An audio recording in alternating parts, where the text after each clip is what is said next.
Doctor, muy buenas noches. Aprecio mucho que hayas aceptado participar con nosotros en esta entrevista. Y pues bueno, vamos a entrar rápidamente en materia después de tu presentación. Y primeramente, pues, ¿qué es la toxicología? ¿Cómo lo puedes definir para que las personas que nos escuchan sepan a qué nos vamos a dedicar durante los siguientes minutos, por favor? Muchas gracias. Mira, de inicio la toxicología tiene muchas aplicaciones. En realidad es una rama de la farmacología aplicada, por así decirlo, y tiene distintas disciplinas, ¿no? Desde el ámbito laboral, el ámbito ecológico, el ámbito marino.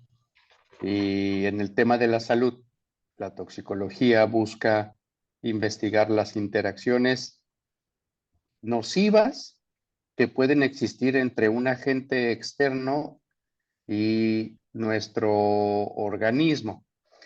Y por agente externo me puedo referir absolutamente a cualquier cosa que sea ingresada a nuestro cuerpo por cualquier vía que ésta pueda absorberse, ¿no? Desde la piel, el olfato, el sistema digestivo, las mucosas, todo, todo, todo, todo. ¿Y qué sucede cuando van cambiando o aumentando las cantidades o las concentraciones de cualquier sustancia? ¿Cómo va a responder el cuerpo a esto y cómo va a buscar la solución o la manera de eliminarlo de la manera más fácil? Muy bien. Entonces, bueno, de entrada sabemos que pues te dedicas a estudiar justamente cómo estos agentes actúan en el organismo. Estos, y que bueno, pues ya nos comentas que hay también diferentes vías de absorción, ¿no? Como toda, como cualquier, digamos, como cualquier medicamento, que puede ser ingresado por vía oral, por las mucosas, por ojos, narices, por oídos, por a través de la piel. Dentro de estas eh, dentro de estas actividades que realizas y en tu práctica médica, ¿cuáles son entonces las intoxicaciones más comunes o que con mayor frecuencia te toca atender, doctor? Depende mucho, hay muchas variantes ahí. Ok. Podemos hablar de periodos vacacionales, podemos Ujú. hablar de grupos de edad, podemos hablar de género.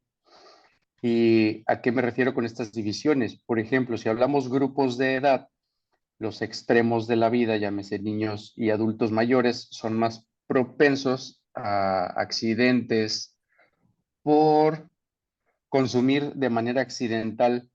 Puede ser algún medicamento, puede ser algún líquido que no debería ser ingerido vía oral, eh, exponerse a productos de limpieza o productos volátiles que están en el medio ambiente, en el domicilio, en el área escolar, no sé, muchos ejemplos así, en donde los puedo yo catalogar como accidentes, ¿no? O como exposiciones accidentales. También en el trabajo se presentan exposiciones accidentales a químicos, a agentes que pueden resultar nocivos dependiendo la cantidad o la concentración a la cual se exponen. Y hay otros escenarios en donde cambia el tema no accidental, sino intencional, ¿no?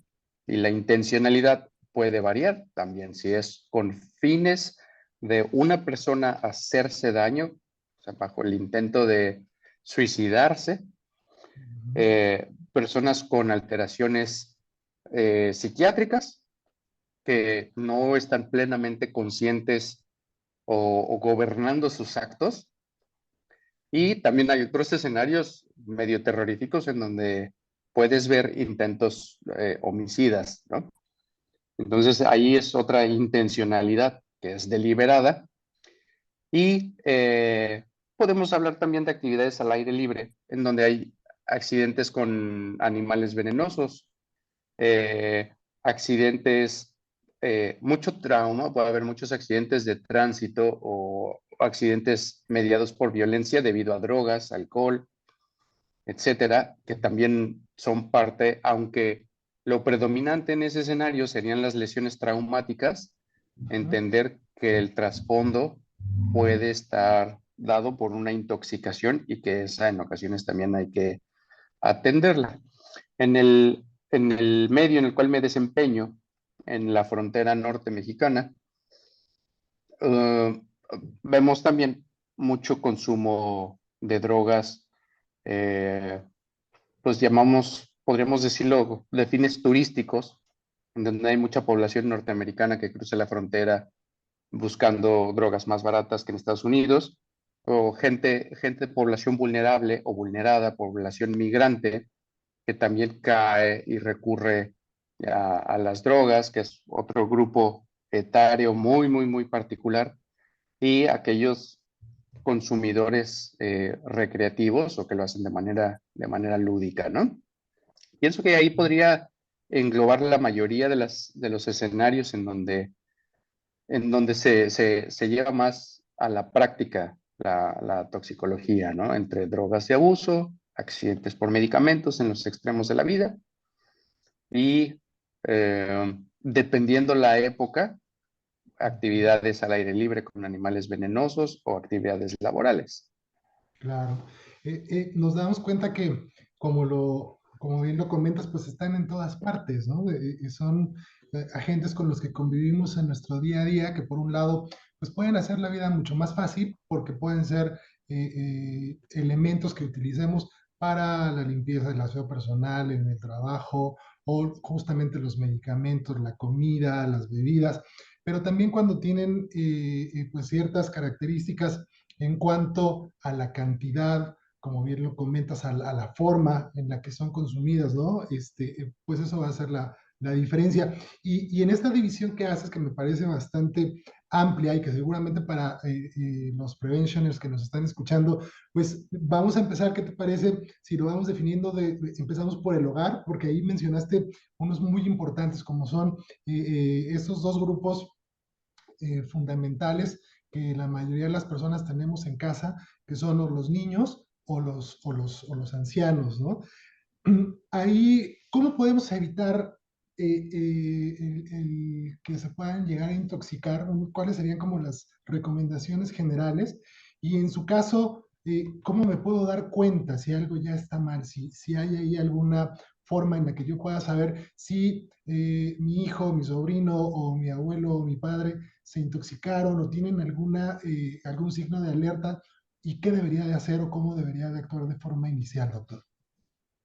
Ok. Es largo lo que vamos a Claro.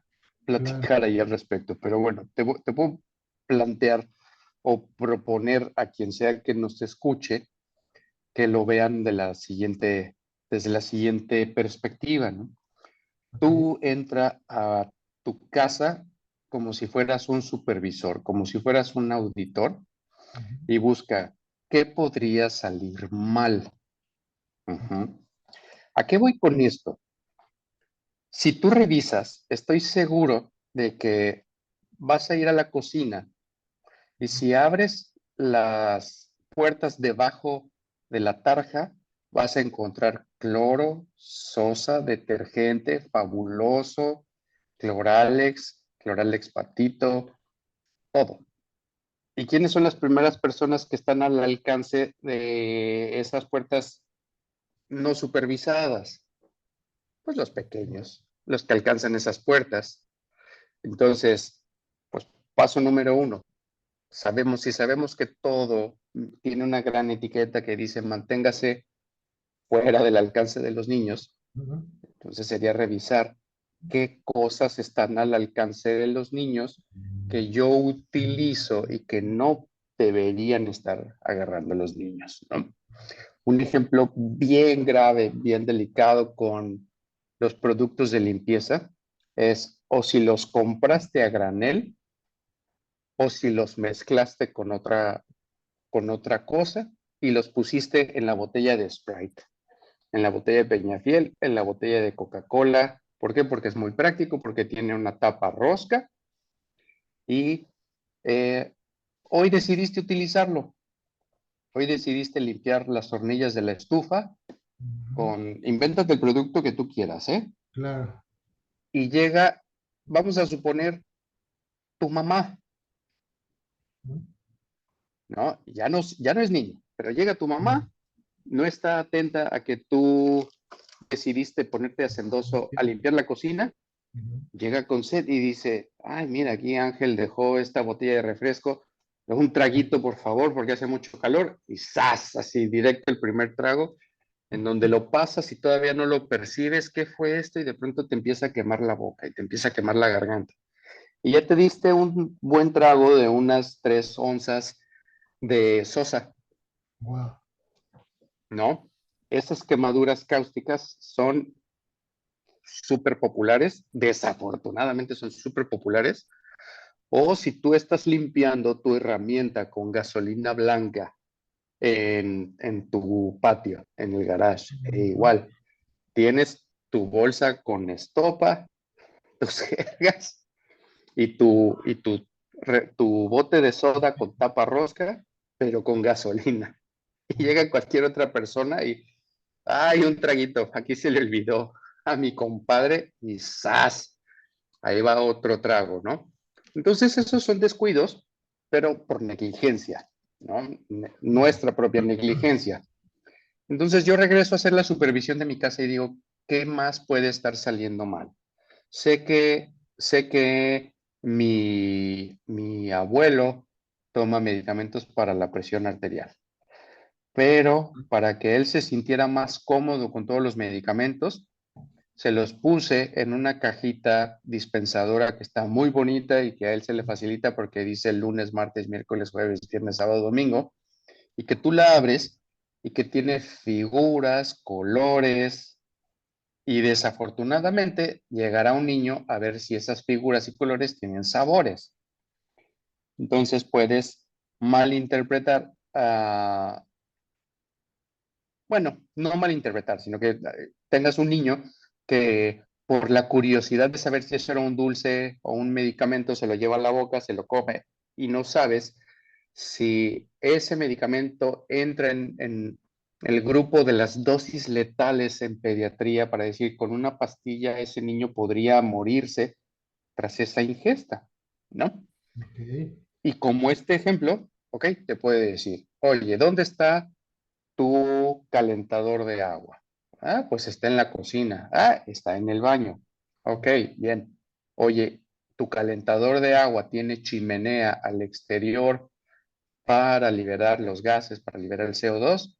Ujú. El 50% de las personas te va a decir qué es la chimenea, ¿no? Son esos gusanos metálicos que tienen que Médicos. salir de casa, ¿no? Bien, ¿de qué color es la flama de los quemadores o de las hornillas de tu estufa? ¿Sabes? Ujú. Ahí tienes otro indicador de decir, oye, le estoy dando mantenimiento periódico a todos los quemadores de mi cocina, del horno, de todas las hornillas, porque tal vez hay una combustión incompleta, ¿no? Y estoy generando más gases de los permisibles. ¿Mi cocina está bien ventilada o no está bien ventilada? ¿Dónde pongo? eh, Invéntate lo que quieras de medicamentos. ¿Dónde Claro. los estoy poniendo? Pues, ¿cuándo me los tomo? Al despertar y al acostarme. ¿En dónde están? En el buró.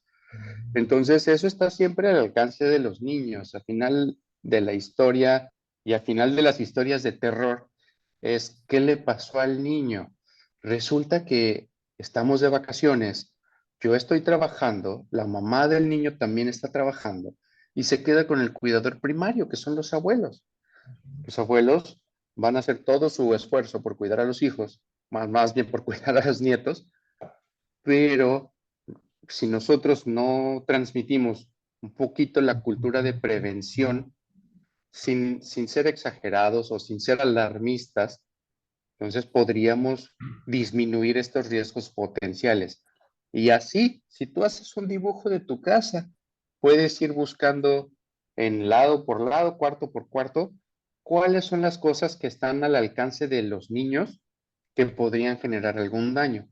¿Cuáles son las cosas que están al alcance de los adultos mayores que tienen disminución de la capacidad visual, disminución de la capacidad auditiva, que podrían confundir, ¿sí? Oye, le estás dejando la responsabilidad de cocinar cuando ya tiene cierta ciertas limitaciones funcionales y créeme que no estoy descubriendo el hilo negro, ¿no? Esto sucede mes Todos tras los mes, días. Ujú. año con año, en todas las familias, al menos en nuestra cultura, ¿no? Y así como estos, me puedo seguir. Creo que esa base de entrar a tu casa revisando cuáles son todos esos potenciales riesgos es una buena idea. Le puedes decir a tu esposa, oye, ¿qué traes en tu bolsa? ¿Qué tantas cosas traes adentro de tu bolsa en donde tu hijo puede abrirla con toda la curiosidad del mundo y sacar desde anticonceptivos hasta pastillas para dormir, que las traes siempre en la mano, hasta pastillas antiácido, que también las traes siempre en la mano y que pueden parecer, es más, así, como estas, ¿no? Que pueden parecer dulces, Claro. ¿no? Las antiácidas famosas. Entonces, esos son varios ejemplos que sí son peligrosos, que ocurren más frecuentemente de lo que desearíamos. Y ahí es mucho de hablar primero con los ancianos, decirles, no me gusta la palabra anciano, ¿no? Pero bueno, adultos mayores, Claro. perdón, el decir, oye, si te vas a desplazar, prende la luz, ponte tus lentes, lee las instrucciones o lee los empaques de lo que quieres abrir o de lo que te quieres tomar, ¿no? Y a los hijos, enseñarles también que los medicamentos no deben de ser ingeridos si no se los dan sus papás específicamente. Claro. Eso en cuanto a prevenir. Y nos podríamos seguir 3 horas hablando solamente del hogar, Claro. No, pero pero creo que con esto abordamos un buen tramo. sí, sin duda. Además, me queda claro que ya de ahí nos has dado la pauta, ¿no? Para recomendaciones muy puntuales. Primera, me parece que todos los productos o sustancias que tengamos en casa no las tenemos que trasladar a otro recipiente diferente y si lo llegamos a hacer, tendrían que estar siempre primeramente aisladas, como lo dicen todas las etiquetas, en una zona fresca, alejada de los menores, pero además perfectamente identificadas, ¿no? Para que evitemos esos problemas como que comentabas, como las quemaduras que se dan o intoxicaciones por beber sustancias químicas que se encuentran en recipientes que son de alguna otra bebida. En el caso de los medicamentos, pues sin duda tenerlos alejados de los niños, ¿no? Siempre parece, como bien lo mencionas, puede parecer quizá una exageración, pero tenerlos en zonas bien sea altas o de plano bajo llave para que evitemos que esto llegue a suceder y que además otro de los puntos son el que dentro de esas medidas preventivas podamos adicionalmente evitar el uso de los pastilleros, porque hay de muchas formas. Yo he visto una gran creatividad, los he visto de Bob Esponja, los he visto de Walt Disney, y lo hacen muy llamativo para los niños, ¿no? Y los niños lo van a relacionar pues automáticamente como si se tratase de un dulce. Y esto, pues, sin duda alguna, aumenta el riesgo de intoxicación, como lo citaste. Y diste uno de los conceptos que todo me ha parecido, desde luego, muy interesante, pero uno que es fundamental, la dosis letal. Eso es muy interesante y me gustaría que nos dejaras un concepto un poquito más comprensible para todas las personas que no están relacionadas con el término, a qué se refiere y por qué es fundamental para que nos quede más claro que no tengamos los medicamentos al alcance de los niños, doctor.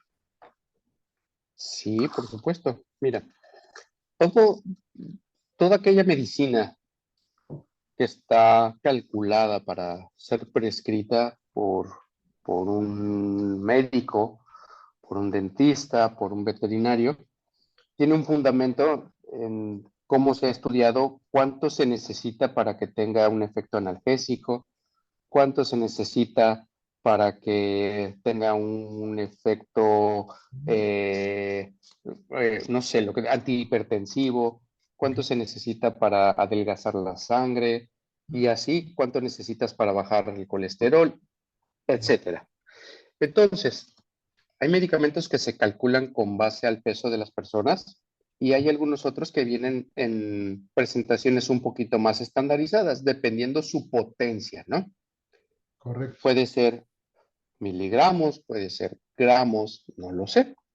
Ahora, hay medicamentos, hay un grupo de medicamentos en particular, llámese los medicamentos antihipertensivos, las insulinas, los medicamentos para controlar el azúcar, en donde una sola pastilla puede ser lo suficientemente potente Ok.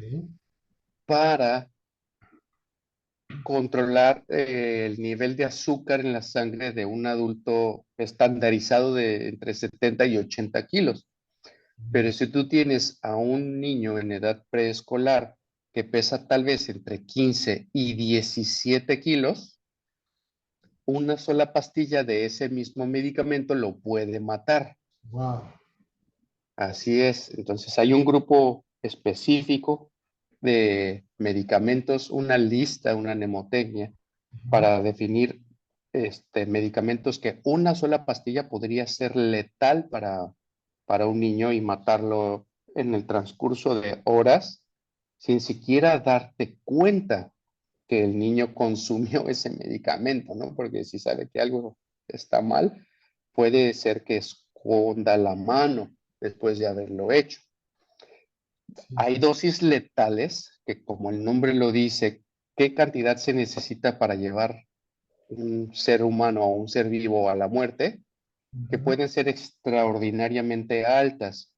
Y se busca que todos los medicamentos de venta libre al público tengan una dosis tóxica o una dosis letal muy alta y que las cantidades que tú estás tomando sean la mínima necesaria para que tenga el efecto que tú buscas, ¿no? Clínico. Por ello es que vas a necesitar muchísimas pastillas del medicamento X, llámese 100 pastillas del medicamento X, para que tenga un efecto nocivo, ¿no? Para que tenga un efecto tóxico. Y en esos escenarios es en donde hay que recurrir al experto o al expertise para definir, oye, me tomé de manera accidental 3 pastillas porque olvidé la dosis y la repetí y sin querer me volví a tomar otra confundiéndola con otro medicamento, que son ejemplos también del día a día, ¿no? Comunes. Es decir, ok, sí es una dosis alta, pero no es una dosis letal, ¿no? O no es una dosis tóxica, ¿no? Vas a estar bien. Ok, muy bien. Pues, queridos amigos, amigas, la verdad es que ha quedado bastante claro que debemos tener extremado cuidado con todos los medicamentos que tengamos en casa, porque si bien es cierto, como lo ha comentado el doctor, para nosotros en nuestro tratamiento nos indican una pastilla quizá cada 24 horas, para un niño esto puede ser algo verdaderamente crítico, que lo puede poner al borde de la muerte. Ahora, ¿qué puedo hacer o cómo me puedo dar cuenta si mi hijo o mi padre o mi abuelo, alguna de las personas que están en casa, tienen alguna intoxicación?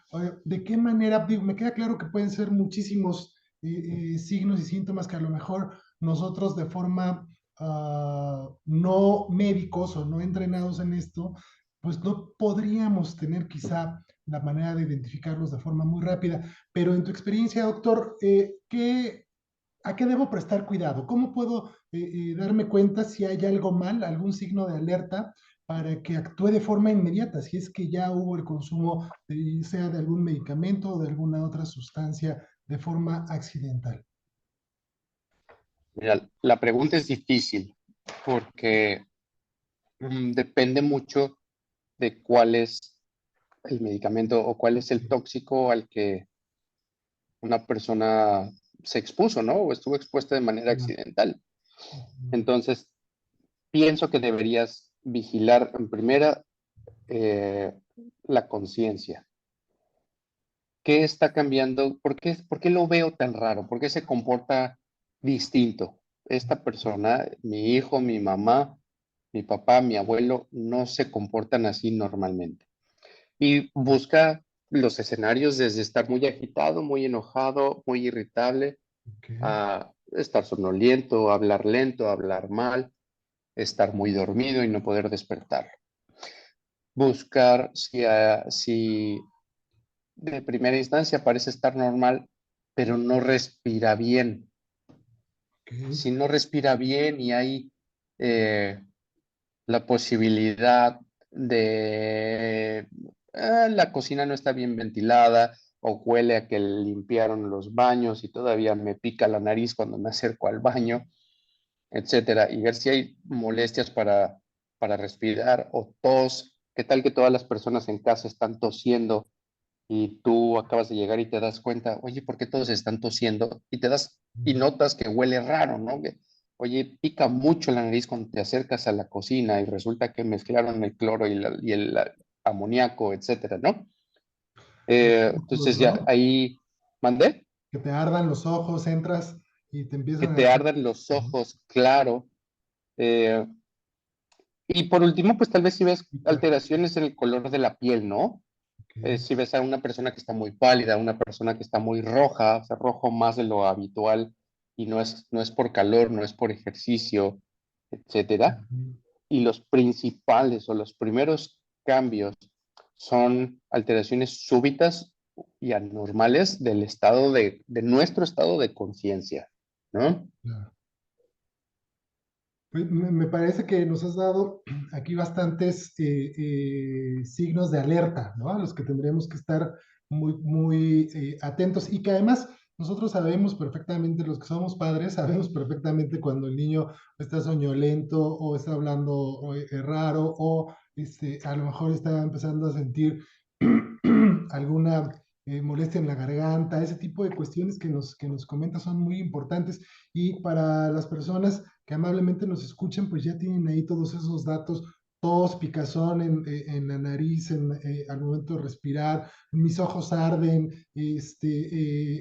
tengo un olor o se percibe un olor diferente o algún producto en particular. Y además, si ya en mi piel, por ejemplo, hay alguna coloración, no sé, los ojos perdón, los labios azules, ¿no? Ya, o amoratados, o ya la piel muy pálida o muy rosada, todos esos son signos de alerta. ¿Qué nos sugieres ahí? ¿Qué tendríamos que hacer en esos casos? Yo creo que una de las dudas más comunes y lo que en el Vox Populi se escucha es hazlo vomitar, llévatelo a un hospital o los clásicos remedios que a veces en el ánimo de ayudar pueden llegar a ser todavía más perjudiciales para la persona. ¿Cuál sería la forma si yo encuentro alguno de estos datos de alerta?